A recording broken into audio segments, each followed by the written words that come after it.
Welcome to Quick to Listen. I'm your host, Don Mirma. Adam Harper is a music critic and the author of the Inspiring Infinite Music, Imagining the Next Millennium of Human Music Making. He writes regularly on underground music for Wire, Electronic Beats, and Dummy magazines, and his blog, Rogue's Foam, with a focus on emerging online musicians. He recently completed his PhD at the University of Oxford, where he teaches musicology. His thesis was on lo-fi aesthetics and popular music discourse, which makes him eminently qualified to talk about John Mouse, which is what we're going to be doing today. He's also the author of Heaven is Real, John Mouse and the Truth of Pop, an essay for Precinct Books. I've read Adam's work and I'm a big fan. Thank you for coming on the show. Welcome. Thank you very much. It's great to be here. Let's say that a quick-to-listen listener has not heard John Mouse yet, and they pause at this point and they check him out, and they hear retro.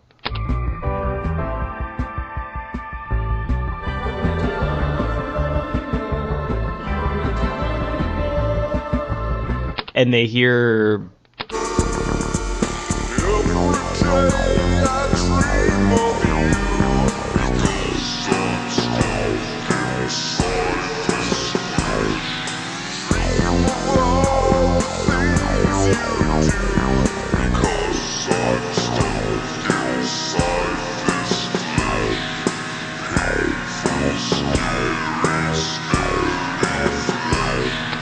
irony, they hear kitsch, etc., and they come back and they're wondering why on earth we're even talking about this guy. How would you convince somebody that he's not a nostalgia act?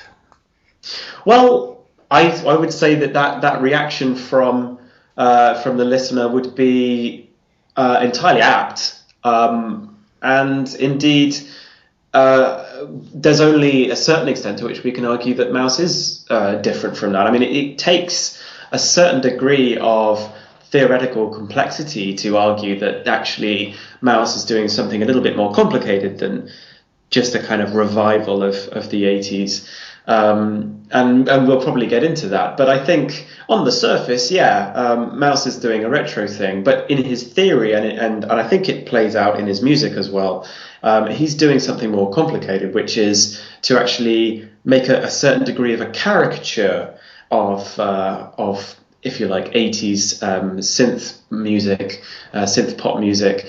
And that's not to say an ironic caricature. This is every time people think about indie music in this way, as if it's taking on something that's kitsch or old-fashioned, that somehow it would be some kind of negative depiction of this stuff, and that there's some kind of laughter involved, and a sort of, I don't actually believe that this is viable aesthetically, but I'm sort of making fun of it. Actually, Mouse isn't doing that. He's actually forcing the positivity of the music in some quite provocative ways, and I think his is one of the most developed examples amongst quite a broad range and milieu of other sort of 80s style synth pop revivalists who are doing the same thing. His is the most theoretically and politically engaged and the most provocative in that sense, whereas with others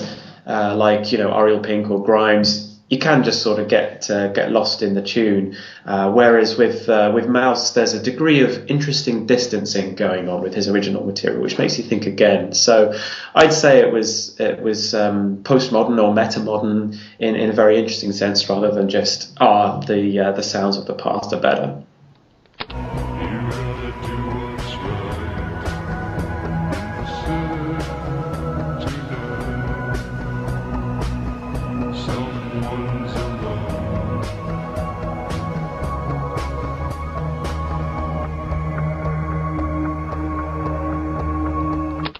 You've written that his album Love is Real from 2007 is quote, a believer's quest to reach the quintessence of pop's emotional expressivity, or else discover that such a thing is a starry-eyed mirage.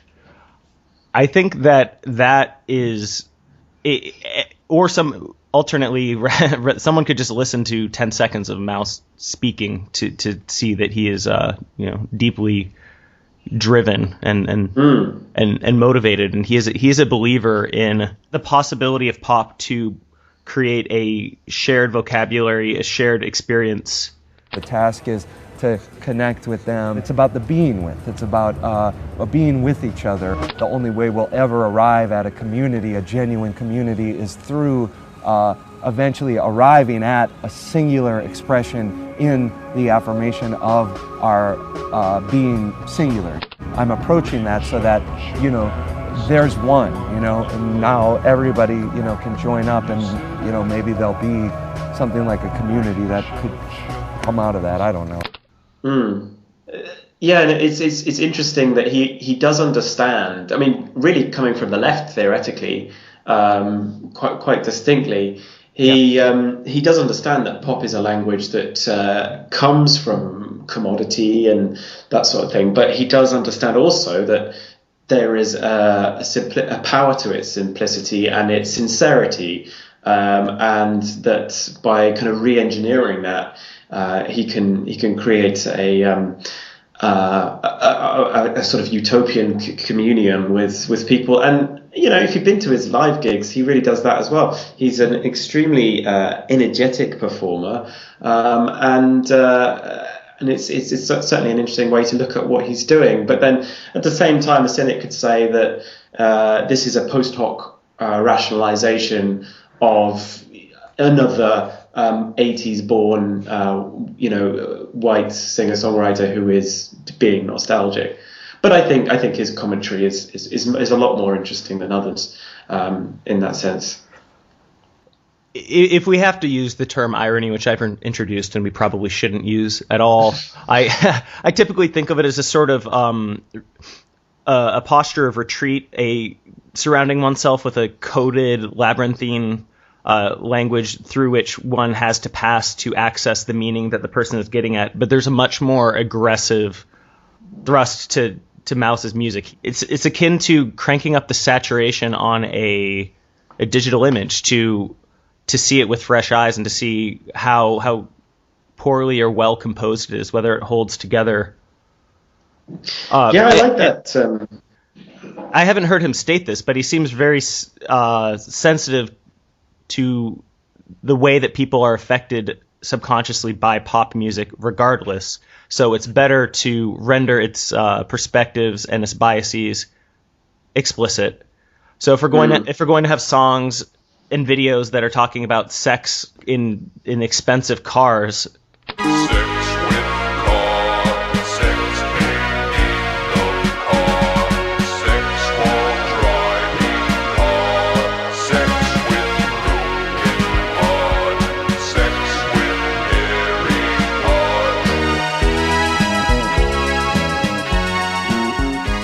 it makes it sort of ridiculous. But I mean, actually, I think there's always an interesting journey that goes with irony. I'd say that Mouse's early works are more ironic than the later ones. In fact, he really discovers the sincerity and the passion and the power as he goes on in his career. I think irony is about the coexistence of opposing ideas. And whether that's to comic effect or to tragic effect, or even to some kind of estranging or alienating effect, I think it's fair to call Mouse's work ironic in that sense, because he's asking you whether you can believe in things like sincerity and insincerity, heaven and hell. I think that somebody with that much passion is using such a simple musical structure is ironic, that kind of thing. But really, I'd reframe it as rather than two opposing things, it's the movement from one pole to another, and this is what the definition of metamodernism is, rather than just simply kind of postmodernism. I mean, you'd kind of move between sincerity and insincerity, and this sort of thing, taking up older forms with a sort of new aspect on them, and then as you get further into them, becoming further away from the position that you were in before. So you generally start from a position in which pop music is other, and then you move progressively to one in which you're able to sincerely adopt that idiom.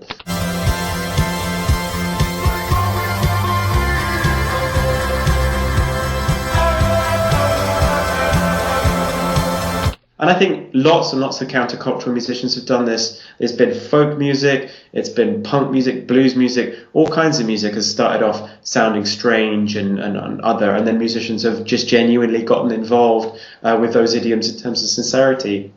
And even after Mouse as well. One of the musicians I listen to quite a lot is nowadays is Eyeliner, who is related more or less to Vaporwave, but which is a genre that's ironically bringing back late 20th century corporate stock music or sort of mood music. And the first albums were kind of funny and comic in their sort of the way in which they brought back the chirpy, rather kitsch nature of this music. And in the second album, the pastiche got more complicated, the irony was more difficult to read, and in the latest album, which is about to come out, it's just a very loving series of sincere instrumentals, and the sort of the degree of clash between the where you might be and where this music might be is not. It's not there anymore. And I think that's happened to Mouse. I think that he's actually moved further and further into pop for the sake of pop rather than pop for the sake of some strange, ironic journey. He's on a mission to achieve the progressive purification of pop, as he said. He genuinely is trying on a phrase. He's trying it out, like on the song "Don't Be a Body." Cars, that's simple, nobody, it's none of us are engaged with that aspiration, but he also has rights for gays.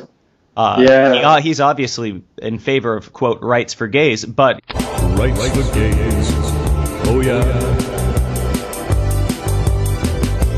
rights for gays, oh yeah, right now, rights for gays, oh yeah. And medical care for everyone. The doctor is in. The doctor is in. The song has this simplistic quality that sort of reveals the inherent limitations of sort of sloganeering for even completely correct and admirable ends. Yeah, I mean, you listen to that song and you ask yourself, is this okay, or is this mockery or something? And you really sort of ask yourself what a political song might be, in what sort of depth do we have to go into to communicate politics through music, and especially through pop music. And yeah, you're right, that sort of sloganeering is admirable, and it's right, but it's too simple. And I think that's hopefully what you might get from the music, that actually politics are more complicated and going to be more sensitive than, as you call it, a slogan. I mean, there are all kinds of very esoteric aspects to Mouse's music. I mean, the rest of the lyrics goes, they're sort of not very easy to hear, and it goes, tie them to a fence post. Tie them to a fence post. No, you can take him to the bank. He's homosexual.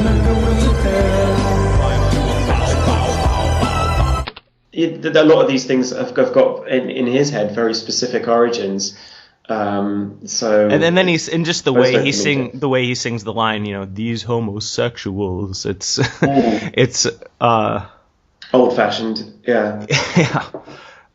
Well, he's a PhD student in political philosophy. He's incredibly concerned with the definition of terms and with not stopping short of saying something with the proper context for it to be understood. And he would rather not say anything at all. And yet he feels the need to say things through pop anyway. Yeah, why do you think he's chosen pop? I suppose I think he sees it as the language of our time. and something that counterculture is engaged with, and that he wouldn't reach. He's very involved in classical music, classically trained, big fan of that stuff, and in fact, lots of classical music pops up in his work. But had he adopted that model, and just been a composer, he wouldn't have reached as many people. He wouldn't have had an audience of people.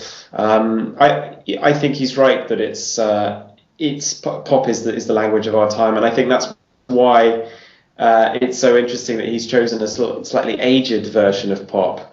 I think his aged version of pop shows that it's always already going to be out of fashion. There's like a planned obsolescence, if you like, in pop music. That's a more interesting way of looking at retro than it just sounded better then, or no music's good around then, or music was proper back then. To sort of be retro because there is some kind of imperfection in it, or it represents the sort of time lag in society is a lot more interesting, and I think that's what his music does. I've seen Mouse speak with reverence about alienation, and here I'm thinking about the importance of him being outside of the moment, because if he's making music that is sonically of the moment, then he can't get outside of the values that are inherent in every little production choice. There's values in how compressed a piece of music is. There's values in everything, but if you just use a palette that is at arm's length, he said, quote, and this is the spectacle of Guy Debord. The spectacles are a tool, right? The logic that it's only when a house is burning that you can see the architectural flaws in it. You know what I'm saying? That for the first time, the true nature of language becomes apparent to humanity to the extent that it's been fully expropriated from us. Do you understand this whole idea that some encounter with it becomes possible that was never possible before because it's been so thoroughly, our very means of being in common language has been alienated from us in the spectacle. It's no longer in the form of a presupposition that we all suppose that founds our common. It's in the form of the actual common itself being taken up. So that's what sets it apart from different situations, earlier situations, and there's a possibility that opens in that. And so that's what we can investigate, Sorry, that was from an hour-long interview with the leftist writer Kolnek Smetnijak. Yeah, that's really interesting. I mean, and that's probably where he kind of really begins to match the so-called accelerationism strategy of the left, which is to engage with and accelerate the flaws and the demise of capitalism according to its own internal contradictions. You don't have to be, like a more recent scholar or thinker to adopt this position. It's actually Marx himself who believed that the means of capitalism's demise, and the preparation for the next system is within capitalism and its technology and what it enables. And to see the musical side of that, you then take pop music as Adorno understood it, as Debord understood spectacle, and now as Mauss understands it. You take pop music and then accelerate it until you've reached pop collapses, and then you reach the next world. It's just that when you listen to Mauss, you really have to sort of think about whether we're there yet. If it's a sort of accelerationism, has that moment come through yet, or are we just in sort of enjoying pop? I mean, can we truly escape the present situation by the means given from the present situation, or not? I appreciate his metaphor. I wouldn't say I'm entirely convinced Mauss always managed it. He uses the metaphor of flames, and he's spoken separately about purification, and I think that I'm sure you would agree. You said that he and R. Stevie Moore and Ariel Pink are deeply in love with pop.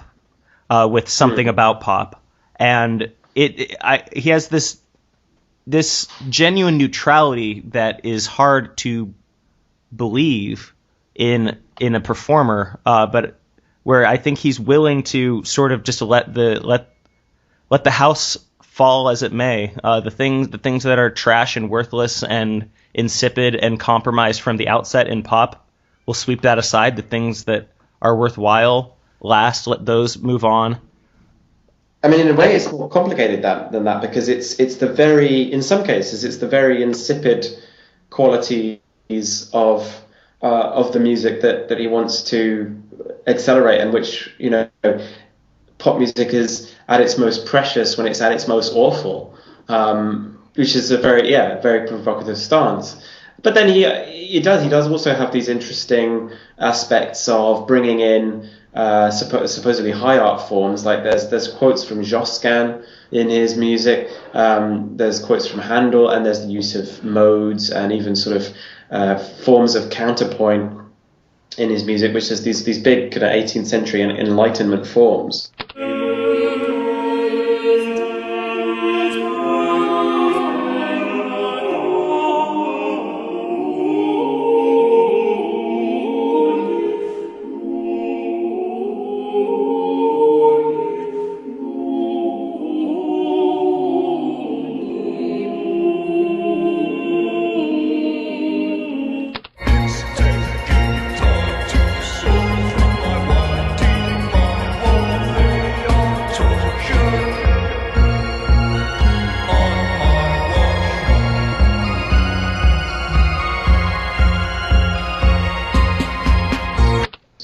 And again, you could ask yourself, is Mauss kind of commenting on the commodification and the decline of music at the hands of pop, or B, is this stuff genuinely important stuff and a great way of bringing it into the present? He does have a reverence for these things, church modes, and what are they doing in pop? And you just again, it makes you ask these questions in ways that other music just simply doesn't. It just wants you to sit back and enjoy the past. And actually, this reminds me of Brecht, whose critique was that bourgeois kind of theatre wanted sort of some kind of tragic past to wash over you, and actually what we should have is a breaking of the sort of, if you like, transparent screen between art as a kind of séance and the audience, and actually to alienate the reader and the listener and the audience in the process of making art from ideas of narrative. And you've already used the word alienation, so I think, within that Marxist tradition even, Mauss is on that, and different people watching Mauss will think differently about whether he's achieved that or not, and in fact the listener goes on the same journey. They first listen to Mauss, they're just like, what? Why? Who's this crazy guy singing in a really deep way over this twinkly 80s music? And then you get people who fall completely in love, like people who like Mauss really, really love Mauss and what he's doing, and they kind of seduced and they move away from irony, surprise, and dissonance. You just have to renegotiate your entire aesthetic of music in order to listen. That's very rewarding. What Mauss said, I found revealing in regards to his use of old Christian music. He said, I think in a certain way the essential ethics of the Christianity or whatever mark an impasse for us. You know what I mean? Practical questions, day-to-day life, how should we behave walking around on the street. There's no they don't write about that shit, so all we're left with is the people stupid enough to write about that shit. You know what I'm saying? And they all say what the same thing people have been saying for 2,000 years. The thing you ought to do is is give everything you have. You know what I mean? Like to love others, to give them the benefit of the doubt, to seek to understand rather than to be understood, to seek to bring light where there is darkness, to seek to console instead of to be consoled. You know what I mean? This tired, ridiculous, old-fashioned, politically impotent ethical agenda is still the best bet, or something. He's aware of the impotence of give away your money and be kind and seek first to listen and everything. But he did say that this is the best thing we currently have. So he grudgingly accepts it, and I hear that in the music. He grudgingly accepts these Christian modes. They've survived the fire thus far. So he kind of drags them along. Yeah. Yeah, I mean, he could also. I mean, but he also his modes are almost a reverse engineering of 80s pop as well. I mean, he describes 80s pop as being intriguingly modal. I mean, rather than simply being major and minor, it's sort of its melodies playing around with other forms like that. And so he's sort of drawing out a hitherto kind of obscure resonance between two genres you might have thought were completely different. So maybe that's more of a coincidental thing, but given that his work fits so brilliantly with, if I might say, the kitsch of Christianity and these ideas of love and heaven and salvation and death on the cross and redemption and miracles, this whole palette of concepts fits so beautifully onto Mouse's music that it's no wonder we see bits of the liturgy showing up, or these kind of passion play style songs and performances.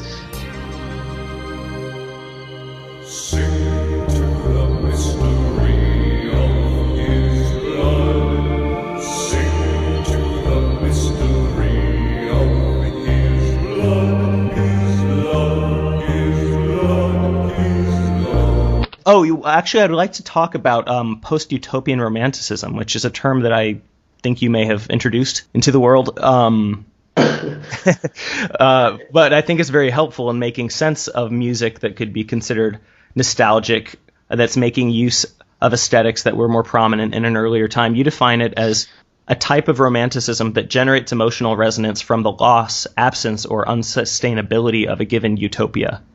The ongoing experiment is that we get to feel out, really line by line, measure by measure, and it's never altogether conclusive how true those attitudes feel today. Right. Yeah, I mean, again, this would be a sort of a narrative of decline from high art forms, which plenty of Marxists, including Adorno, would agree with, and that the Agnus Dei, that the sort of Josquin would be a utopian thing that has slid, as this backslided, into sort of vernacularism and pop. Of course, is the part of the service where you repent for your sins, or you ask for forgiveness from sins from the Lamb of God. So no surprise at all that Mouse is saying, "I'm sorry," and feeling sorry for himself. And it's a kind of it's another example of Mouse going quite quickly from the sublime to the ridiculous in a very provocative way. One minute it's this beautiful object of Western Christian veneration, and the next it's a sort of indie boys rant and sort of self-indulgence.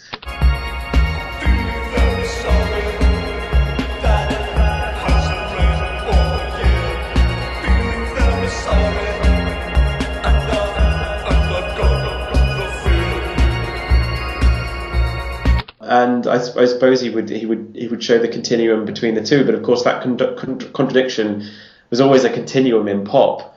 Mouse just sort of goes the other way around and mixes things in a way that's even more ridiculous and provocative. post-utopian romanticism. Sorry. I heard that. So totally, and I think that would be a much more interesting thing again to do than retro, which it would be a kind of a sentimental and possibly politically engaged way of looking at the past and the failures of the past, and more of a kind of deconstructive idea of utopia, even if it's tragic. And I think there's certainly a strong degree of romanticism in Mouse's music, and like a lot of romanticism, it has this effect of coming after a utopia, and it's something that's also in Ariel Pink's music as well, and it's the sense of tragedy and imperfection. And yet Mouse goes a bit further as well by believing that or possibly showing, or possibly for a lot of people, manifesting that utopia itself as present rather than something that is imperfectly alluded to. It's like I phrased it all the way through my little essay on Mouse, is that you just don't know one side or the other, whether it's dead or it's alive, or whether it's heaven or it's hell, or whether it's good or it's bad. Then in that situation, all you have is faith, which puts you rather in the position of a Christian, especially a medieval one. So I think I compared John Mouse to the film Audette, which is by Carl Theodor Dreyer. It's a great film in which there's this character throughout, and you don't know whether he's just a mad person who thinks he's Jesus, or actually the second coming of Jesus. And of course, everyone around him just treats him, even though they're devoutly religious, just treats him as if he's a kind of idiot. And then at the end, you sort of, I don't want to spoil it, but you sort of question the idea of whether this person really is an idiot. So in that sense, Mouse is a kind of village idiot who might actually be some kind of sacred prophet, but it's very bizarre in the process. A sort of jester, if you like, or a sort of shaman. I know that's a very overused term, but he invites you to rethink your sense of music entirely, and he manages to do that in a very counterintuitive way, which is retro 80s pop music. So that's what makes him so interesting.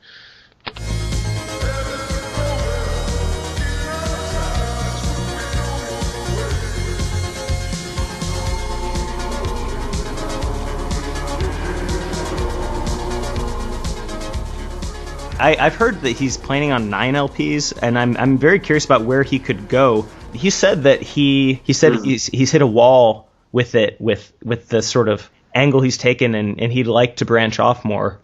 Where do you think he can go? Well, I think the clues for that are on the various unofficial releases and the recent collection of rarities, that sort of thing. There's a track called The River, which I don't know whether it's what release it's on, but it's a very long kind of counterpoint, very rich romantic orchestral sort of piece.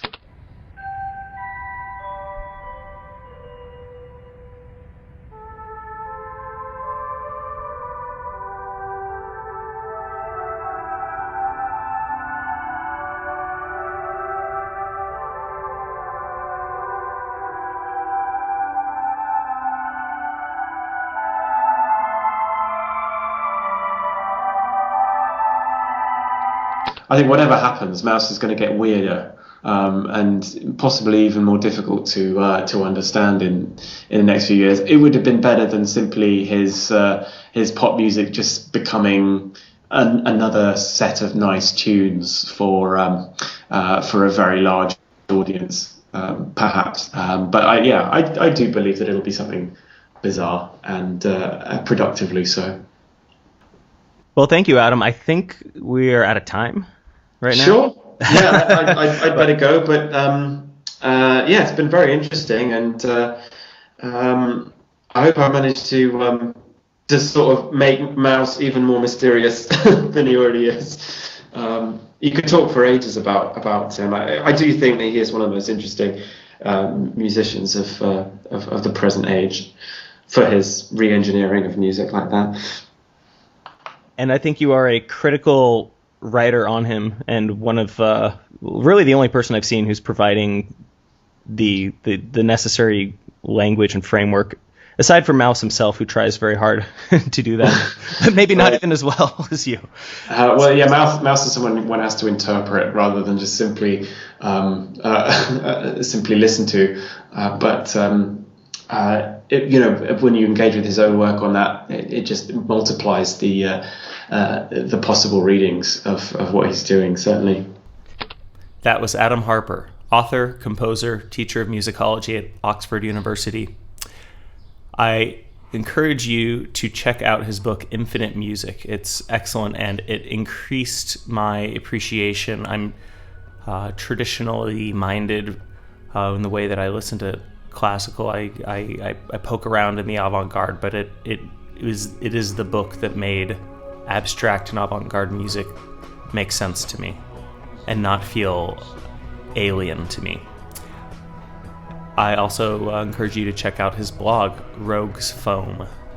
This has been Quick to Listen. If you've enjoyed it, like it on Facebook, share episodes with your friends, and subscribe and leave a review on iTunes and Stitcher Radio. I'm your host, Don Mirama. Until next time,